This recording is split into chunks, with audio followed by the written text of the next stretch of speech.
Listener discretion is advised. Hello and welcome to True Crime, the podcast that helps you find new, emerging, and undiscovered true crime podcasts. I'm Greg, the host and curator of True Crime. Today's episode is from the Crime Bay podcast. The Crime Bay podcast is an informative and funny true crime podcast, hosted by three Florida friends who know all about crazy. If you like today's episode, make sure to check out the episode description for links to subscribe. All right, let's get this show started. Begin. Hi, guys. This is Caitie. This is Paige. And this is Alicia. And you're listening to Crime Bay. Jingle, jingle, jingle.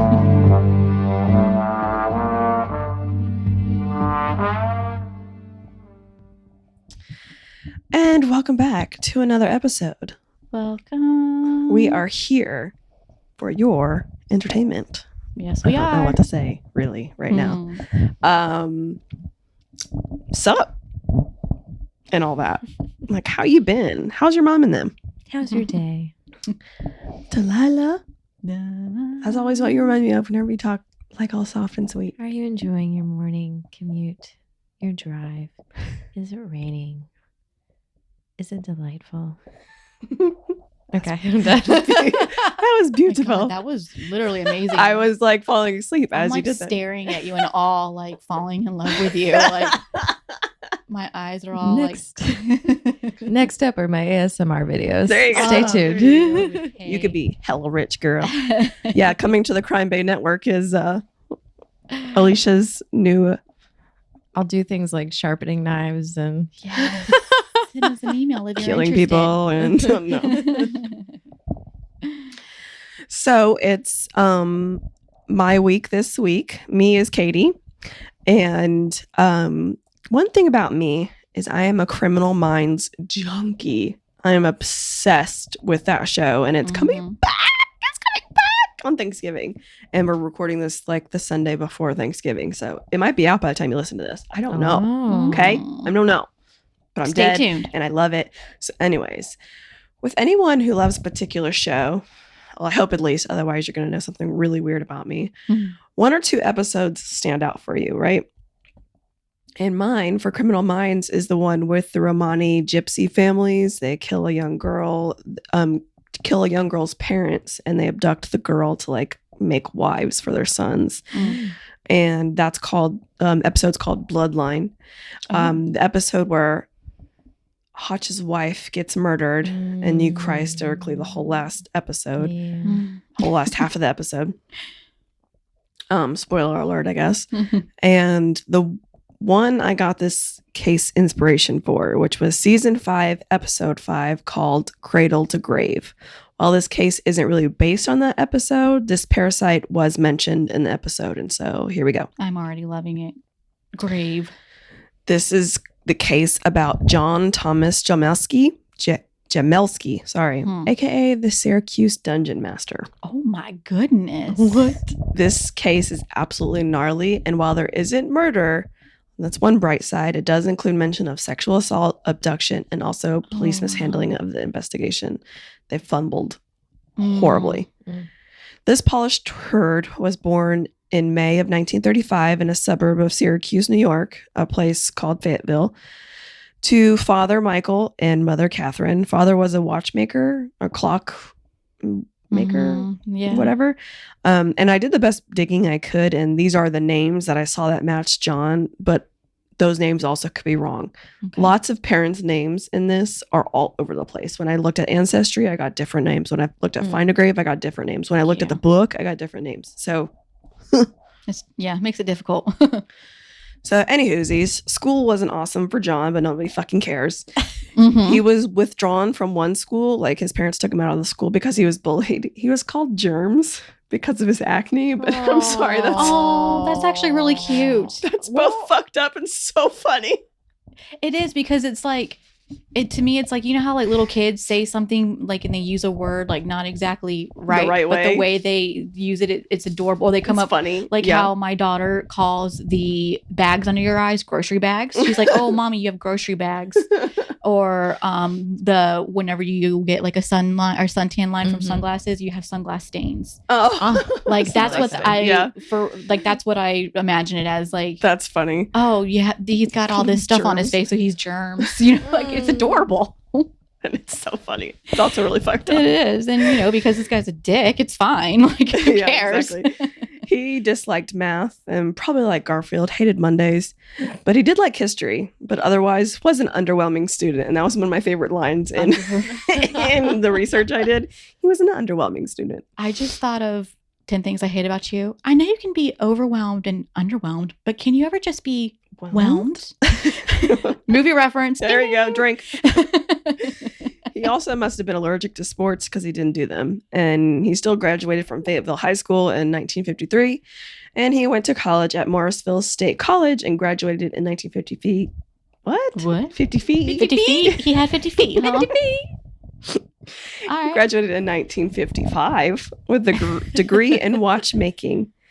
A degree in watchmaking? Yeah, I know. I'm does always that like exist? me like Googling. Today? Can I get a degree in watchmaking? Trade school? Like, what's going on here?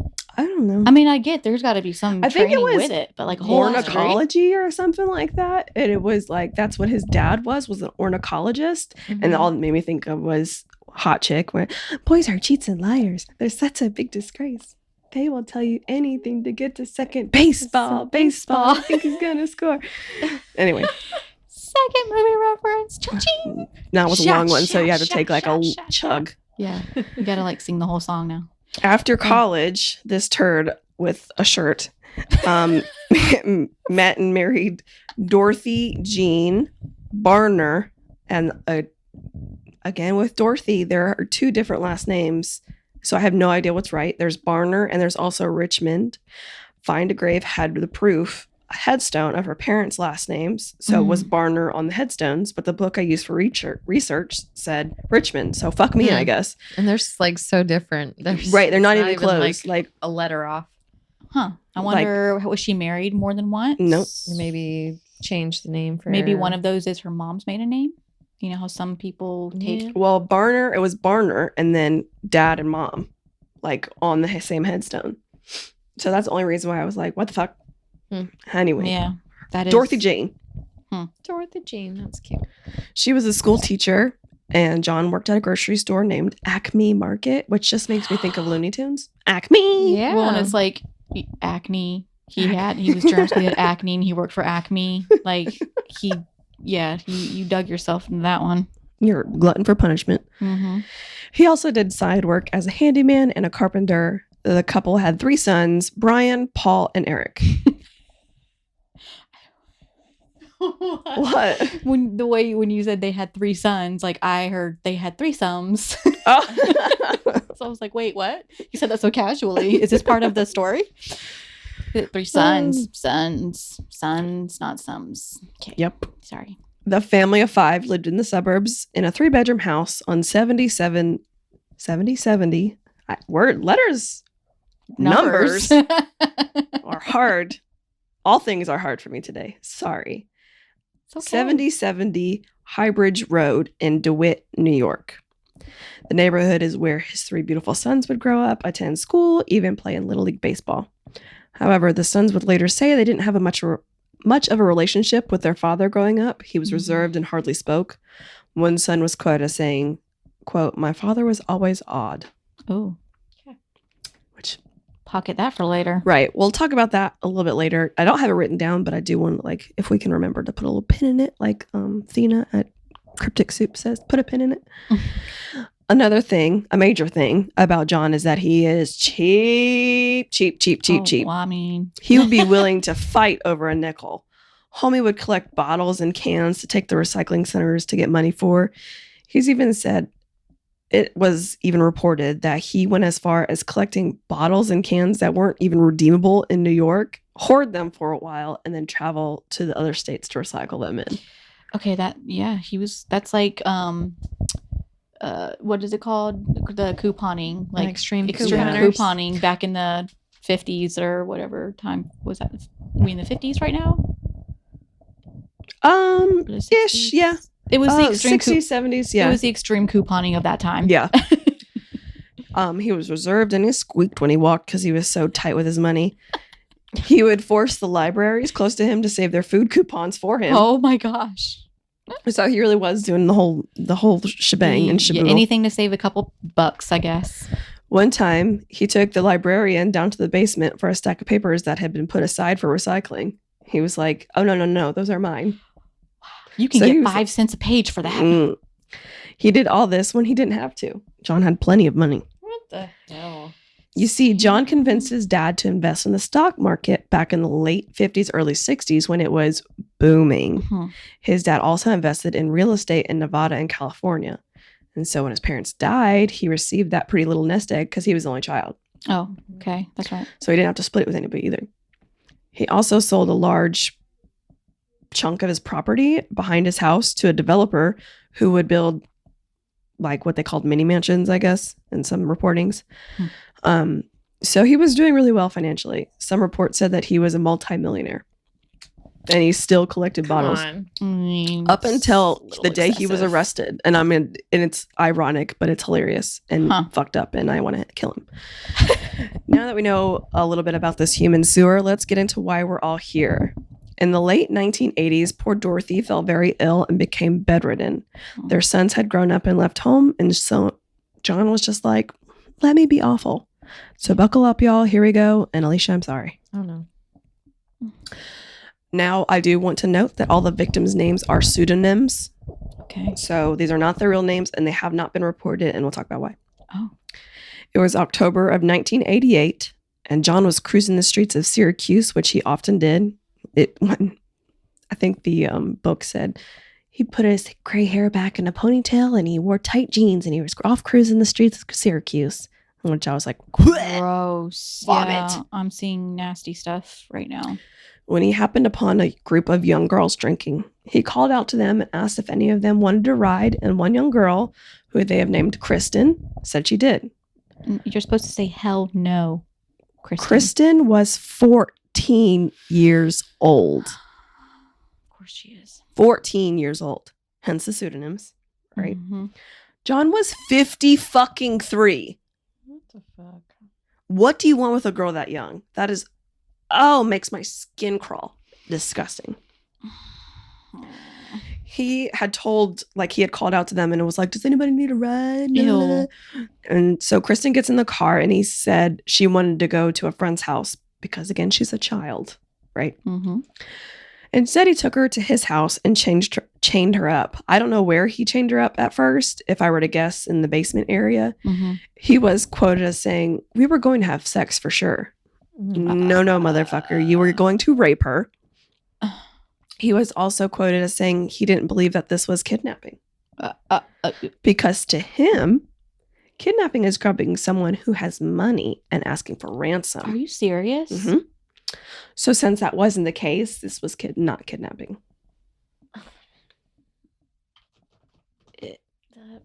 Yep. I'm just giving you a minute to let that all sink in. I don't.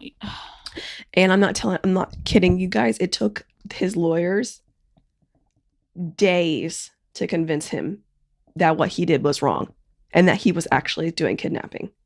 Because he admitted to it. And he was like, no, this isn't kidnapping. He is something else. Shut up, Germs. Yeah. God, I hate him. He is something else. And we're just scraping the surface. Great. He said she didn't like being chained up. So instead, to be a gentleman, he threw her in a well. That's better. You said that's like Eeyore. That's better. I'll just go jump off a bridge now. Yeah, right. I bet Kristen felt that way. Wow. Oh my god. Kristen's family did report her missing the next day, but want to take a guess at what happened? The police either assumed she was a runaway and she just ran away, or they told her they had to wait a certain amount of time. Oh, you are right. The runaway thing. She's just a runaway. She's fine. I'm sure she'll be back. Yep, she'll come back when she I can't wants. possibly roll my eyes hard enough right now. They're in the back of my skull looking at my brain. Mhm. But unlike other times, she ran off. Because she had been taken off one or She two was times known to before run away. this. But she had always let her friends knew where she was. Like all her friends knew where she was, Mhm. or somebody knew. And this time her friends had no idea where she was. The young girl woke up and she said she was nude and freezing. I mean, it's October in New York. It's probably pretty freaking cold and you're in a goddamn well. God. But her being in a well, this was very inconvenient for John, especially when he wanted to rape her. So that's when he got this brilliant idea to build an underground cement bunker, of course.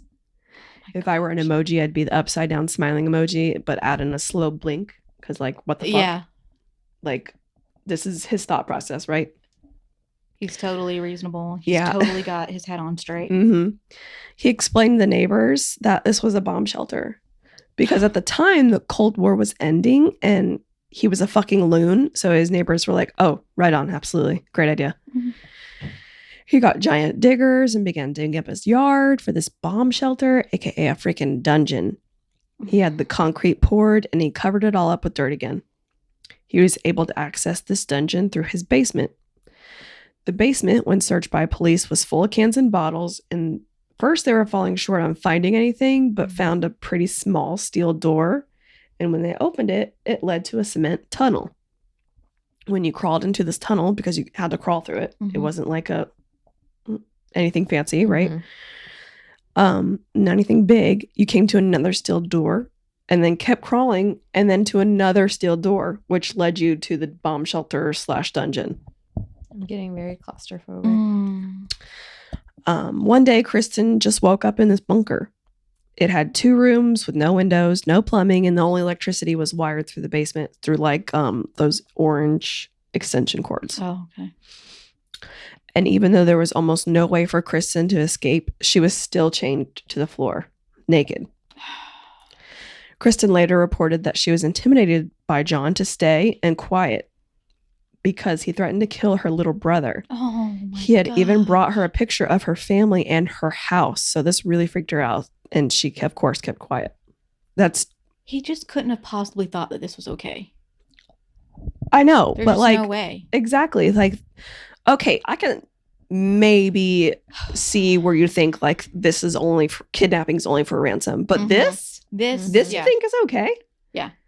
You have to stay, otherwise I'll kill your family. And I have a picture of them. I know where they live, and like brings her a picture of their house, of their Uh-huh. family, and stuff like that. And like, and Kristen even said like I had never told him anything about my family. I had no idea Mhm. how he knew about her little The brother. others- Mhm. As if this isn't enough mental, emotional, and physical torture, he'd also force Kristen to keep a journal of every time he would rape her. Every time she brushed her teeth and every time she bathed. This is just getting worse and worse. Mhm. He made her write in detail what happened. He would only feed her crackers and water. But later she was able to get Kool-Aid because he thought they were boyfriend and girlfriend. Oh. This went on for years. No my way. God. Years. In 1990, so almost 2 years after her abduction, he took her in a car to the airport, but actually his son Brian took them and Kristen, like him and Kristen. Mhm. No comment on that. Mhm. And this is when he tells Brian that her parents left her in his care to, quote, get her weight under control. Oh my God. This And doesn't make sense. This has been 2 years of Kristen only eating fucking crackers and Kool-Aid. Mhm. So Kristen is almost emaciated. She is skin and bone. I fucking hate this guy. God. They went to Lake Tahoe on a vacation. They were seen walking around, and after a week in Lake Tahoe, he gave Kristen money for a ticket back to Syracuse. She was free to go. What the fuck? Yeah. Poor Kristen was still so frightened he would hurt her little brother or family that she just said that she had run away from home and nothing had happened Are you serious? to her, was reported to the police. I can't imagine. That poor girl went through hell. It actually brings tears, like it gives me chills and makes me like choke up because she was so scared and so broken down by this monster. And she was still only concerned about her brother being hurt. And she still kept it, like, even when she got, was freed, and she still didn't tell anyone. Mm-mm. So she had to live with that in secret and tell her family that she ran away. That was my choice to run away. She had to look them in the face and lie and basically tell them that I ran away. Yeah. And how long was she gone? You said for years? He took her in October of 1988, and I don't know what the month was that he let her go, but it was 1990. Oh my gosh. She was 14 when she was abducted and 17 when she came home. Man. So I would say a little bit over 2 years. Wow. You're listening to an episode of the Crime Bay podcast on True Crime by Indie Drop-In. We're going to take a quick break. And now back to this episode of Crime Bay podcast. So John was free. He had gotten away with holding a person in captivity and raping her daily. He thought of that alone for over a couple years. I'm sure that got him off just fine. You know what I mean? For about 2 years. So then he was, let's give it another go. I got away with it the first time. He stuck with the same shtick, was cruising the street for young girls in March of 1995. So 5 years later, right? He abducted another 14-year-old girl, Michelle. Air bunnies. Mm-hmm. He lured her into his car by asking her to deliver a package for him. He told her to crawl into the bunker and grab the package and crawl back out to deliver it. But when she went in, he slammed the door behind her, trapping her inside. He left her in there in the dark to try to intimidate her. Because if you think about it, you're underground. There's no light down there, right? There's no windows to give you natural light. So it has got to be pitch black. But she fought him every chance she could. She would fight and spit on him. He did the same thing to her that he would do to Kristen. Forced her to keep a journal, raped her daily. But this time he would hose her down with cold water once a week. That was her bath. He would intimidate her, saying that he had sold women into sex slavery. And eventually she submitted when he, again, threatened her family, bringing her pictures of her family and her family's house. When she went missing, her family did report her missing. And because she had a history of drug use, her file fell through the cracks and the case went cold. After 2 years of this, another 2 years, he kept her, where he would use Viagra and other dick hardeners because he's old as fuck and can't get it up anymore. He blindfolded Michelle and took her to her mother's apartment building and dropped her off. Just get out. Just crazy. But unlike Kristen, Michelle told her mom everything that happened, and the pair went to the police about it. But because Michelle didn't tell the police every detail and her story changed a few times, the police dropped the investigation. They just dropped it instead of like questioning Because of it course they or did, like yeah. talking, asking Or trying to questions. find out the real story because Yeah. God knows this girl is traumatized. Well, she just went through 2 years of a whole different of being held in captivity. Yeah. Yeah. And like mental, emotional, physical, horrific torture. Yeah. She just had 2 years of life ripped away from her. Oh my gosh. The family would also often see a gray-haired man, white man, driving by slowly watching Michelle. Oh, what, And when the mom asked the daughter, who was that? Because they noticed him watching Michelle. The mom was like, who is that? And she's like, that's the man that kidnapped me. I'd be chasing that damn car down. I know my ass would be like, that's a gun. Or maybe like a bow and arrow. I could do that too. I'm like, oops, it slipped. Slingshot. Oh, that's a good one. Yeah. Something. But I feel like I would cut his ponytail off. Oh, for and sure. then like torture him a little bit. That'd be fun. I would like tickle him Whoa, with his ponytail, like tie him up so he can't like move and like tickle. That's torture. With his that would ponytail. be fucking very bad torture. I hate being tickled. Ugh. The family was like felt like it was an intimidation of sorts, Yeah. of course. but they didn't report it because they dropped the case anyway. So what the fuck are they going to do? So now John has gotten away with it, not once, but twice. And he was like, Round 3. great, let me try it again. But let me switch some things up. Because too many people miss the young girls. Let me grab someone older. And I do want to add that these two women were women of color. Kristen was Native American and Michelle was Latina. And we'll continue to see it repeat itself and why this is fucking disgusting. Mm-hmm. And it'll be like a quote in here that makes me like Wow. vomit. And I'll tell you guys, I'm sorry. Oh, let's say So- great. We love to hear it. Can't wait. So in 1997, the same year he let Michelle go, he wanted another, quote, sex slave. And I hate saying that. Like, Mhm. it gives me the willies. I feel, ugh. He abducted a 52-year-old Vietnamese refugee who spoke very little English. He was able to convince her to get into the car and then brought her to an abandoned house where he tied her to a cardboard box and raped her. I guess he decided she was good enough and brought her back to the dungeon and kept her. This woman would go by Tina. Tina's boyfriend went to the police and reported her missing like multiple days in a row. Like he was up there every couple days. And again, nothing came of it. She was Vietnamese and an adult, so they were like, meh. Yeah. And again, Tina was subjected to the same torture. Michelle and Kristen were being raped daily, being hosed down once a week, but he also made her do very menial tasks. He would have her string bottle caps on a wire for 6 hours a day. No. He would make her crush cans, sort piles of screws, No. and even sew quilts.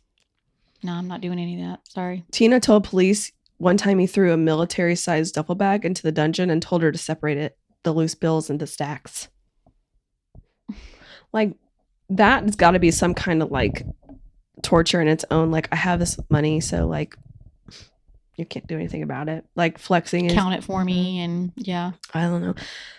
But when John was asked about this woman and his time with her, he remembered it quite differently. Of course he did. Saying how she would sing to him in Vietnamese and she had the most amazing, really beautiful voice. He said he was kind to her. He gave her a TV so she could watch TV while she was chained to the floor naked. What a guy. John, you just have a way with the ladies. One time after he had raped Tina, he caused bleeding and she started crying, asked her to be taken to the hospital. He punched her so hard in the left ear that it left her ear deaf. She She's lost deaf. her hearing completely. She lost her hearing in her left ear because of him. Mm. And Tina's a bad bitch though, and she said she would never show any emotion again Wow. in front of him. She never cried again, and she would only make herself into a human, making him laugh, making herself seem like it was friend, so that she would have a chance at surviving. Oh, she's smart. She's Mhm. smart.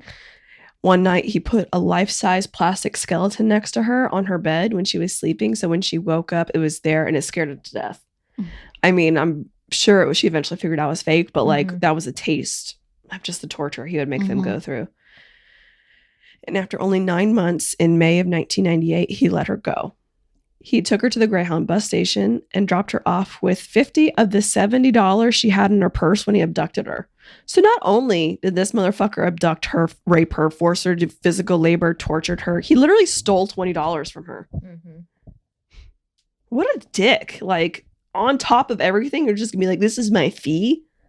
This is Oh for my gas God. money? Like, fuck you. The Give way me my this money. guy thinks, yeah, he probably did think of it. Well, no, $20 for, it's The a convenience TV. fee. The TV, Yeah. yeah. The TV, I pay The for cable that. bill. Yeah.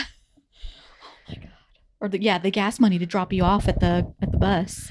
And when he was asked about this, he said that he thought she would think of it as consensual because he did. That's not how it works. You He thought he was moron. doing her a favor. That's not how it works. Did I say I hate this guy? Because I fucking hate this guy. He said, if we had met under normal circumstances, she would have left whoever she was with to be with me. Prove it. No, don't prove it. But no. Why would he even think that? Because he's deranged. Something is very, very wrong in his mind. Tina went to the police after she was dropped off, Mm-hmm. of course, and gave him all the details of what happened to her and as many details about John that she could give them. But unfortunately, again, it went nowhere. Is this the same police for? Mhm. So you would think that they should start like connecting dots. Like, wow, we've had 3 people, or 2 at least, come to us with very similar stories. Maybe we should look into this rather than just letting it like, whatever. I don't know. I guess you'd think so, but now all this time, Dorothy has still been alive in the house. That's right. She did pass away in August of 1999 of colon cancer, and there was no evidence to say that she knew of his crimes, and she had been bedridden for over 10 years. Man. Right before he took his verse, like, she was bedridden, and then that's when he started taking his victims. Now, John must have been grieving because he didn't attack again until 2001. He was in mourning. Yeah, he wore his take some mourning time bill. off from kidnapping and Being a sadistically monster. abusing these kids. In May of 2001, he was again cruising the streets of Syracuse and found Jennifer. The 26-year-old white mother of 2 had been drinking and was walking home from a party. It was cold and raining, and according to Jennifer, she knew that there was a group of younger males following her. So when John rode up and asked her if she wanted a ride, she took it. She said he looked grandfatherly, so she thought she would be safer with him. She did say that she was smoking too, like she had been drinking and smoking. I don't know what, but this was on her own admission. Like, I don't think that John gave her anything, but she was in and out, blacking out and whatever. And she said, though, she did know that they were heading in the direction of her house in Bridgeport. And apparently DeWitt, which is where John lives, is on the way to Bridgeport. Okay. She doesn't remember the drive, but remembers arriving in a garage-like place and wasn't able to move. And when she woke up, she was naked in a pitch black, cold room, chained to the ground. When he came to rape her, she fought like hell. She said, "I clocked him really good." Hell yeah, Jennifer. She said, "He tried to hit me a few times, but I'm a tough girl, so it didn't really faze me." What a badass. Bad bitch alert. For real. And I swear to God, this is exactly what would set him off. So I know he tried even harder to hurt her or break her down because his ego was hurt and he couldn't subdue her right then. You know what I mean? Like, poor little Germs. Poor John. Poor Germs. Poor Germs. That's what this title's going to be named. Poor Germs. So because of that, he burned her on the back with a cigarette, along with other torture methods, only allowing her to bathe every 2 weeks, raping her daily, and then told her that he was a part of a slavery syndicate and he would sell her online for $30,000 if she didn't do everything he said. I would have been like, sell me, please. Let me, I'll figure it out. Just and that's another one of those prove it's. Yeah. Yeah. Your old ass. Anything to get me out of here. Away from you. Germs. She said there was a daily ritual, that she was raped every day she was there, and if she fought it, he added to the days she would be there. He said he was saving her from his bosses, who were really nasty people in the slavery syndicate, and they would ship her overseas. So he was saving her. He's the good guy here. He made her read to him the Bible every day. And he would feed her once a day. He's getting a little kinder with the food, giving her food she actually liked, but only one time a day to keep her weak so she didn't fight back. This is horrible. This is horrible. It was horrible. She thought about dying by suicide, so he would have to go through the trouble of disposing of her body and hoping that he would eventually get caught from that. But she said she didn't want to die with her family, not knowing what happened to her, where she was, because again, he could probably just leave her down there, let her just decompose. That was hard. Decompose. Yeah. She also thought about knocking him out so she could make an escape. But there was a combination lock on the wall and only he knew the combination, so that would be pointless. The cigarette burn on her back became infected. It was so bad that she couldn't stand up straight and it was painful to move. So then on July 7th, only 2 months after her abduction, he threw clothes at her, told her to get dressed, and that he was taking her back. She thought for sure that she was dead. Yeah, I would think so too. He put a hood over her head, handcuffed her, and drove her around for half an hour. They stopped and he told her to get out of the car. He dropped her off at her house, even though she never told him where she lived. How did he know where he Mhm. So is he like following these people before or after? Yeah. That's never said, but Had to have been. it's either that or he does some digging on them after he's Obviously, got he them. kept tabs Yeah. on the family and Yeah. found out like where they lived and all that. Yeah. I'd say the older people probably had some sort of identification, but the younger girls probably not. So Yeah. Mm. Which is weird because he dropped the younger girls off who wouldn't have identification on them at their houses and dropped Tina off at the bus station who would have identification. And Jennifer, but Jennifer would have identification. But Jennifer's family did report her missing a day after she didn't arrive home to get her kids. They sent helicopters out and searched the areas she was last seen in, but didn't find anything. So they did something for her. Whoop-de-doo. They sent Well, a helicopter say out. anything else, No, but we yeah. don't see anything. So Yeah, right. It was like a wee. Oh, we're supposed to be doing something. Yeah. I know why. Yeah, me too. I'm not gonna say anything though.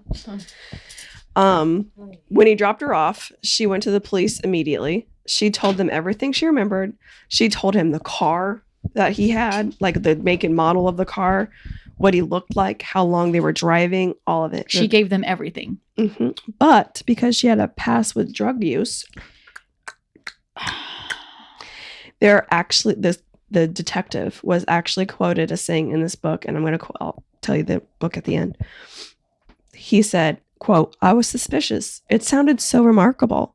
I don't want to say I don't believe her, but at the same time, I was thinking about the fact that she was a drug user." He sounds like an uneducated swine. I want to punch somebody. I mean, Mhm. I just couldn't. I just kept thinking about the fact that she did drugs. Yeah, exactly.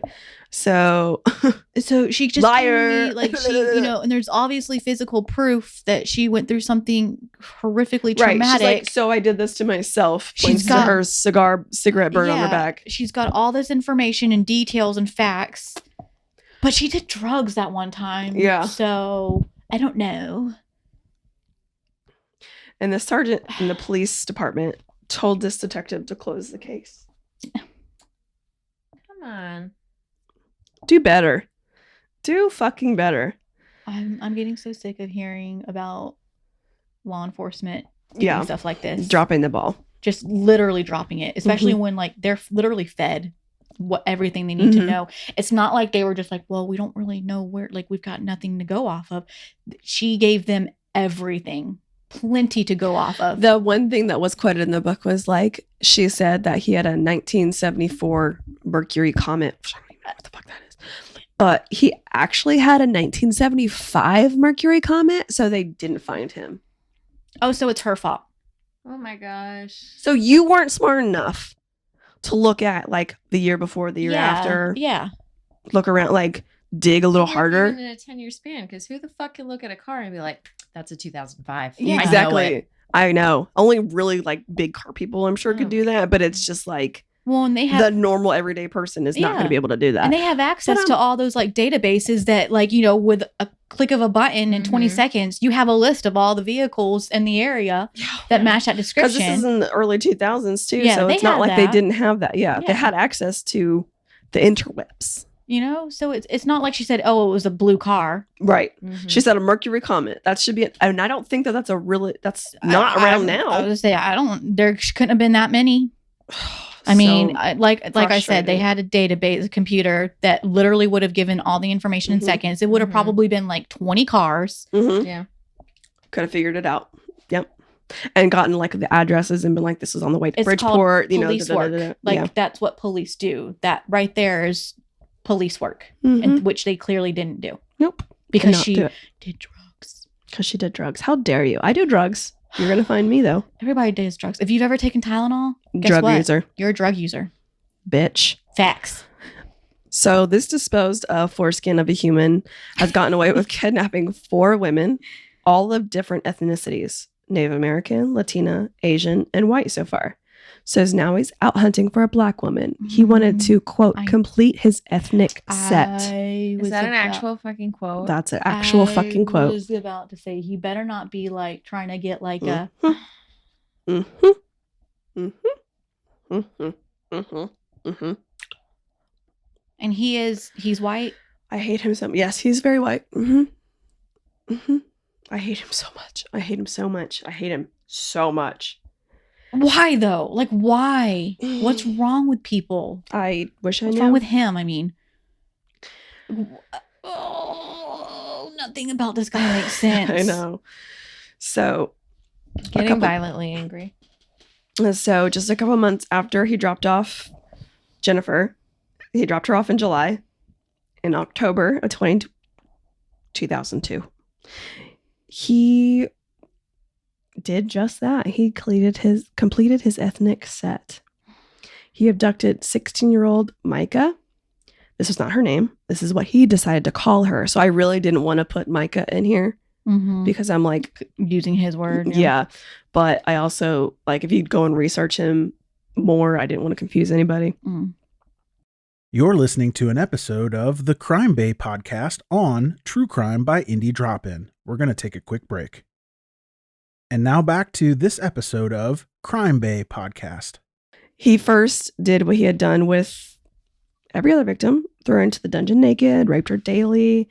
He also said that Micah said in police reports that he brought her clothes and shredded into a million pieces and was like, no one's going to find you. Like trying to be intimidating. But eventually he grew very fond of Micah, even letting her into the house. He let her walk around, go to the bathroom and the toilet. All the windows, though, had makeshift bars on them. In the bedroom, he had taken the shelves from his fridge and nailed them to the wall. Ew. Like those racky metal from So this guy is so damn cheap. He took instead of just like I don't know, going to IKEA, right, doing something not that, getting a couple 2x4s, and so he nailed them. I don't know. He's a fucking idiot. I can't. My cheek brain is not computing sometimes because it's just like refrigerator chic. And even he put planks on the windows in the bathroom, and he still raped poor Micah every day. Some of them were videotaped, and she was forced into fulfilling his every fantasy. He began trusting the 16-year-old, so much so that he took her on errands with him.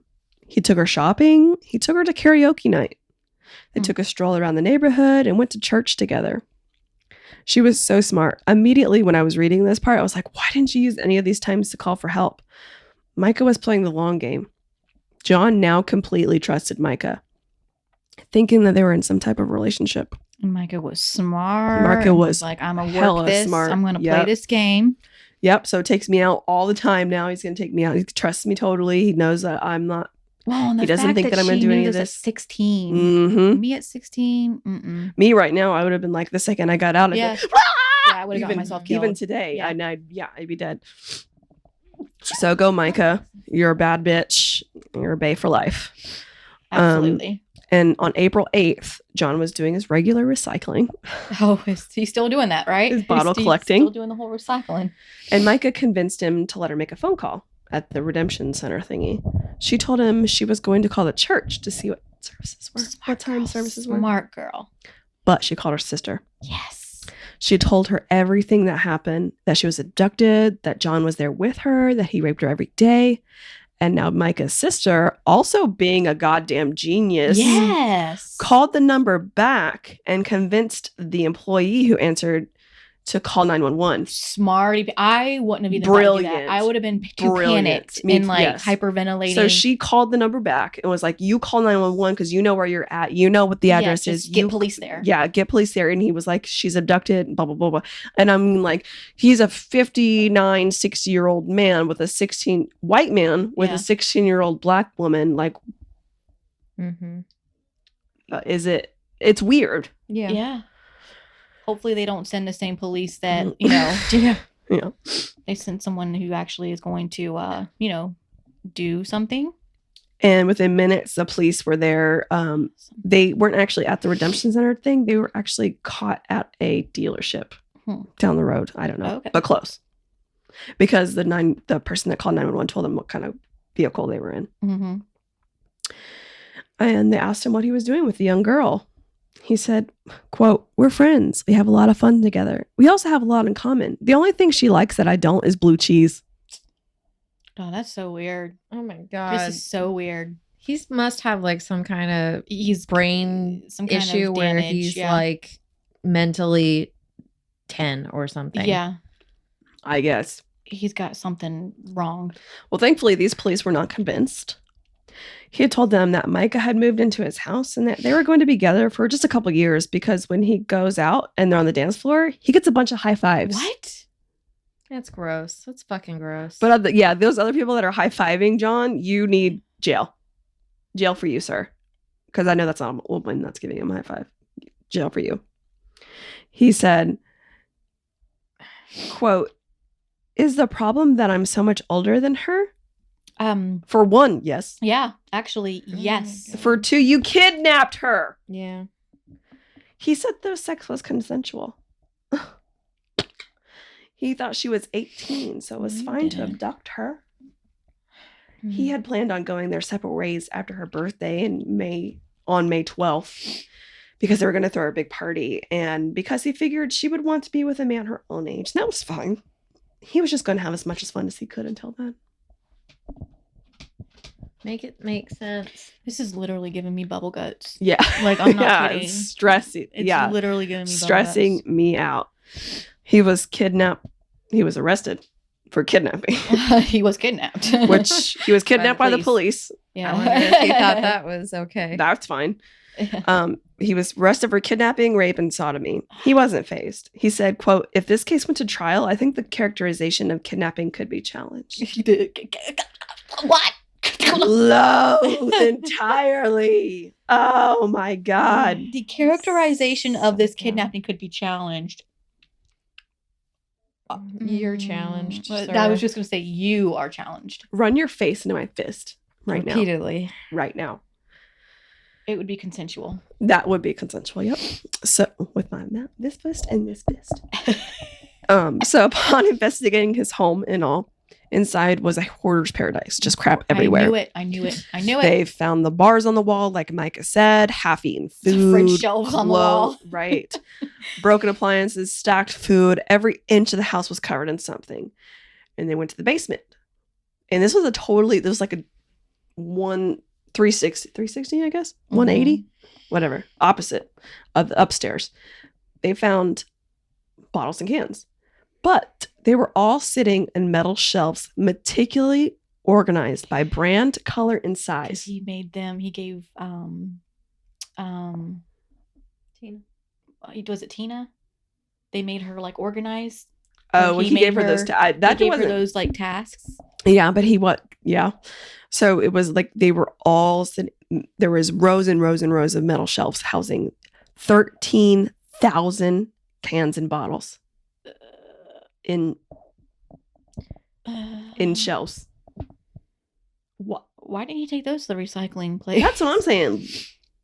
No, I'm wondering if those were the things that he had like Tina color code and organize, like just to give her busy work, basically. I just to don't have her know, do it. but it was crazy. Why But did like, he- why have it? Like, Where does- why though? If he was so crazy about 13,000 bottles. That's a lot. that's a lot. That's a lot. Like even if like you had like, hey, get all your friends and family to give me bottles, like that's still a lot. That's more than I can even imagine. Like my husband drinks a lot of soda, and I can't imagine that he goes through even 13,000 in every 2-3 in years. a year. Like, yeah. So I don't know. And then he definitely doesn't organize them Yeah, because it would all be one soda. because they're all it would all be one soda, and they're empty too, right? Yeah. Like, so right. That's I what don't understand. But behind one Yeah. of these metal shelves full of bottles and cans is where they finally found the door to the dungeon. Mm-mm. There, they found the horrific place where the women had been kept, some for years. The dungeon held writings. One of the writings is what caused police to actually believe Micah because she went to them and was like, inside you'll find this. Inside the dungeon you'll find this. Oh, so they weren't going to believe her until they saw actual proof of the dungeon. Oh, absolutely. Thank God it was there. Right. Thank God they found it. On one wall, it said Wall of Thugs. And Mm. that's what actually got her to be believed I guess. Hmm. One wall had a giant peace sign drawn on one wall. A couple of other inscriptions. One said was like fuck shit up. Basically, it was something about ruckus though. So I was like, that was in the 90s. They also found a series of writings that went back 15 years, and the letters B, S, and T next to them. Victims were forced to write S on the days that John raped the women for sex, B for whenever they were bathed, and T for when they brushed their teeth. I hate this. Mm-hmm. All this, and John still didn't think what he had done was bad. He said some of the women benefited from the captivity. How? Can you write it down quickly? How? Yeah. Tell me how. I just want to I'm shoot sure- this person and be like, I'm sure he's expecting like a thank you from these girls. I Like, they should guarantee thank you. me. I guarantee you. Lawyers, again, spent days after his arrest trying to make it clear to this lunatic that taking people off the street and holding them against their will naked chained to a dungeon was kidnapping. I know, with such a foreign, weird, crazy, kooky, silly thought. I mean, do that to him. See what?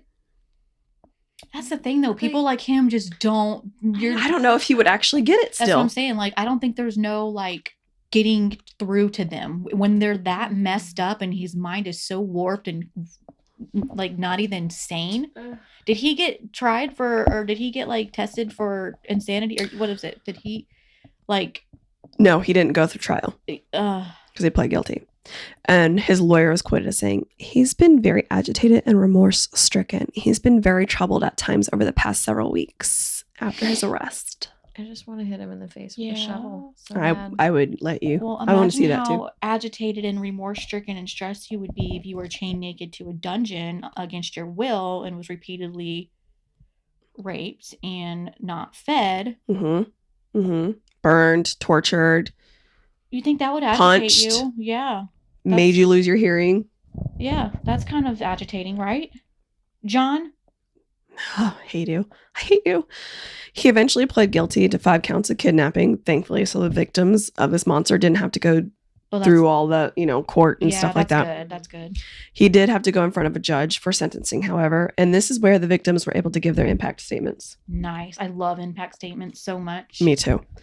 Now, Jennifer said, quote, I have lived my life for 2 years knowing that sick old man has existed and has done to other girls what he has done to me. I live in fear ever since. John Jamelske is a sick, evil old man and should be punished. He has no right to take away my freedom, my right to breathe fresh air, or my right to be treated like a human being. He has made my children think I was dead. That hurts more than everything else in the whole world. They had to endure pain so that let his punishment be swift and just. Maybe then I will still at least be able to sleep at night. Oh, yeah.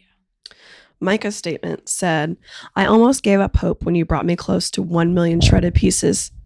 Brought me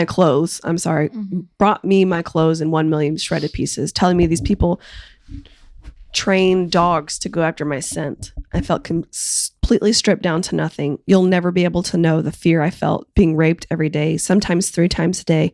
The nightmares I have remembering how I had to fulfill your sick fantasies, making disgusting videos, being humiliated, never having any privacy, not even to use the toilet or the shower, being chained to the fence like a dog. I hope with time I'll be able to forget the horrifying sex you forced me to have day after day after day, relentless for 6.5 long months, never leaving me alone, not for one day. You are the sickest man I have ever known. I hope you die in a cold cement cell like you wanted us to do. Damn. Now, the judge...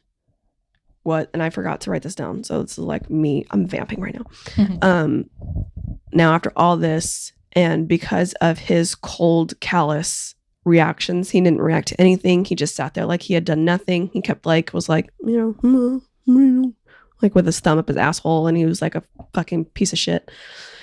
The judge said, you are a sick coward. You're an evil man. You're a kidnapper and a rapist and a master manipulator of people and the truth.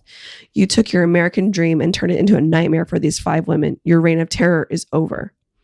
After sentencing, the judge also said, Mr. Jamelske, there is no question in my mind you should die in prison for what you have done to these 5 women. Thank you, Judge. We love a sassy judge. Thank you, We Judge. love a judge who gives it to them what they deserve. Yeah.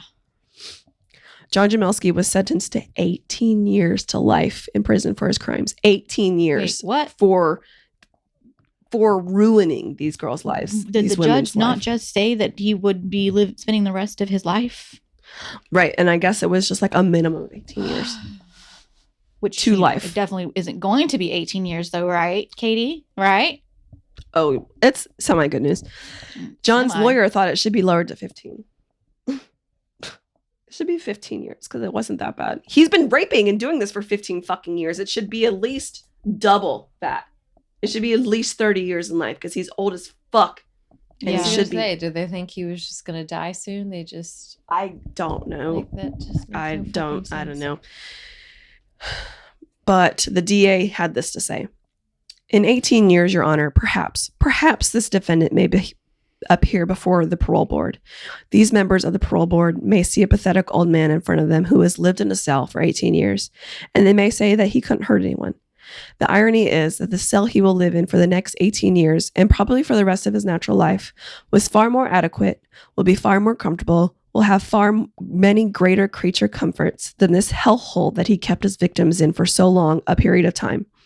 And I truly believe, Judge, that if the parole board will see this defendant for exactly what he is and never let him see the light of day.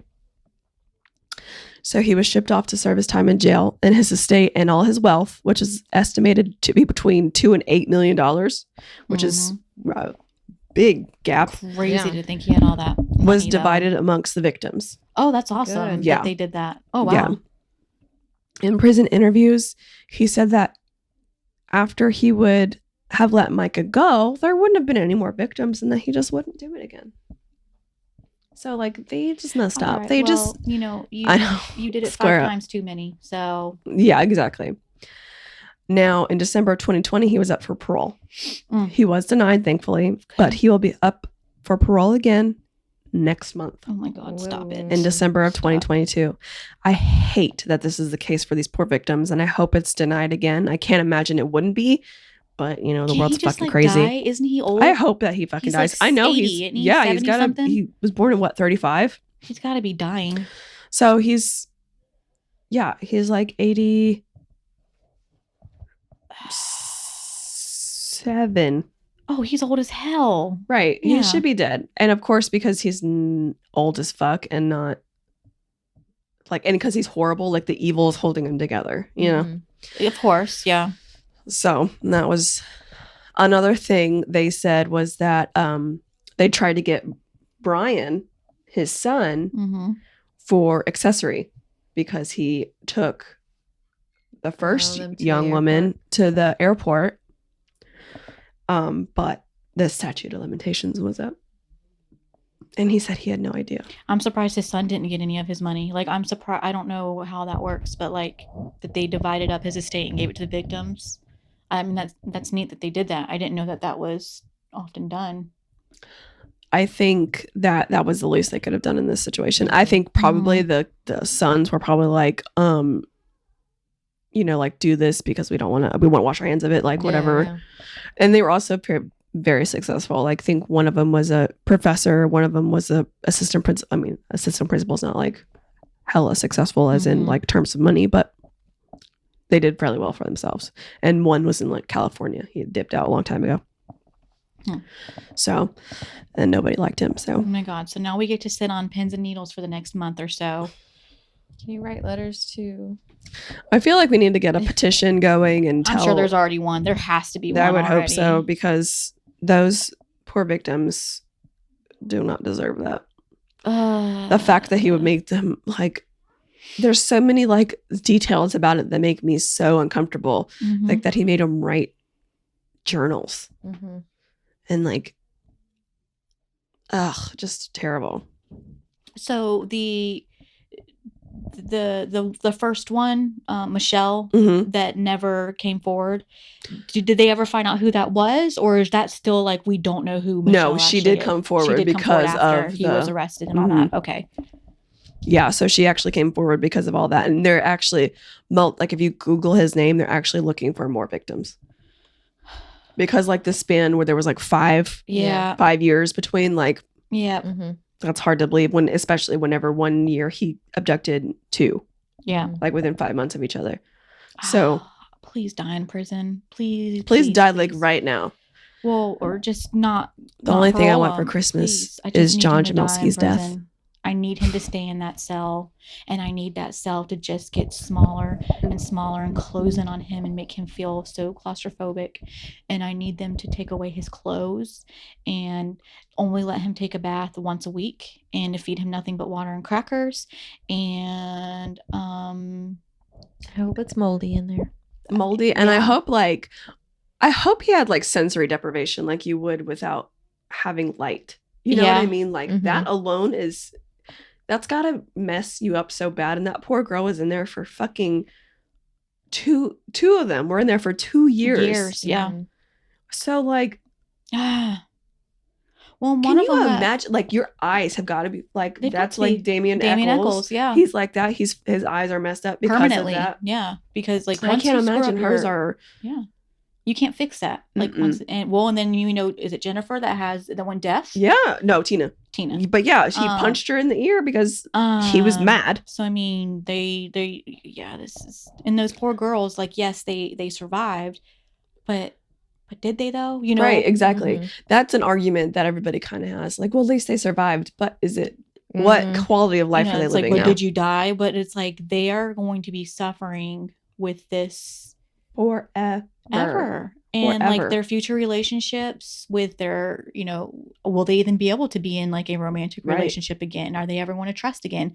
That relationship with their kids, I think it was Jennifer that said like, my kids thought that I was dying. How do you go back to normal? Yeah. After those that? 2 kids are probably also fucking tortured. Like my And mom was dead and now she's back. Yeah. From the and dead. so I'm sure there's a lot of weirdness there, She's struggling. I'm sure it's probably hard for them to be close to anybody or to trust anybody. And that's not just going to go away. It's awful all around. I'm sure that their sex lives are ruined. Yeah. I mean, yeah. That they're not going to want any type of physical touch or contact with anybody. I wouldn't. Unless, I'd be perfectly, under extensive, therapy or. Oh my gosh. I hope they were afforded that because that's fucking. Yeah. So like gnarly. You said, Caitie, like I hate it when they say like, oh, they didn't die, they survived, but it's like, but their lives were changed. Right. Would death have been better for them? Yeah, exactly. And I'm not saying, I don't want to say like that they should die because I mean, they're bad fucking bitches to have survived that. Like all those girls have my utmost respect because they survived the absolute unimaginable. I don't want to even put myself there mentally. I can't imagine what they went through. But I know it comes to a certain point where you're like, quality of life. You know what I mean? Exactly. Like her 14 years before were probably great. She had fun. She was doing great. Even if she was drinking, or even if she had done drugs in the past. Yeah. But like those 14 years, she was a happy fucking kid. Yeah. A kid. Yeah. I mean, they survived in the way of they escaped death, but they didn't, but they had way worse things happen to them. Yeah. They didn't survive the mental trauma that they're going to be living with for the emotional trauma and that they're going to be dealing with forever. And that really stinks, know? And so he needs to sit in jail forever and he needs to just die there. Clearly there's no rehabbing him, He's not going to understand that, he's not going to realize. He couldn't even wrap his head, right? He couldn't wrap his head around the fact that he had actually committed a crime. Yeah. So there's no fixing him or whatever. There's no helping him. So people like him are perfect examples of people that just need to stay in jail, prison, locked up. Absolutely. 100% agreed. You're right. So now the sources I used was like a couple articles, Criminal Minds Wiki. Wikipedia. I love it too. And that's where I got the idea for this actually. Because I was like, I get a lot of ideas from them too. I love Criminal. And you don't watch Criminal Minds and that's rude. I know.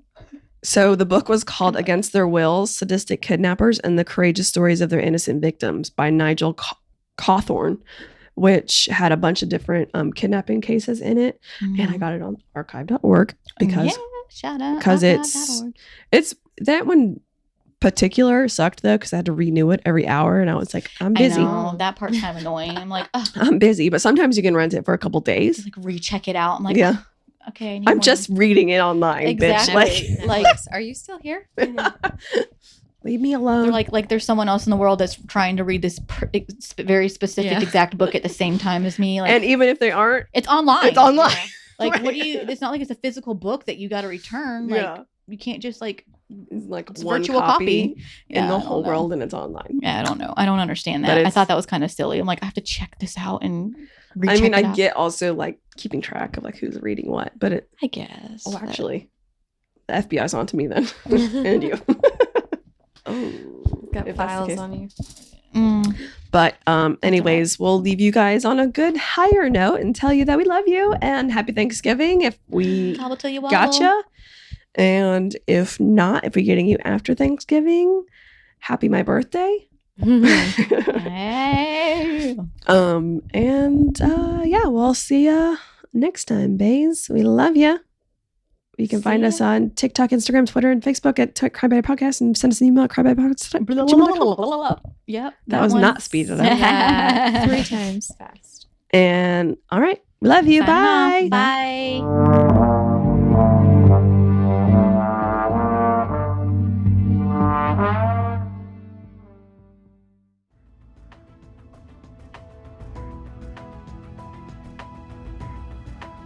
Thanks again for listening to True Crime by Indie Drop-In Network. If you would like to nominate a true crime podcast to be featured, just send me a tweet at Indie Drop-In.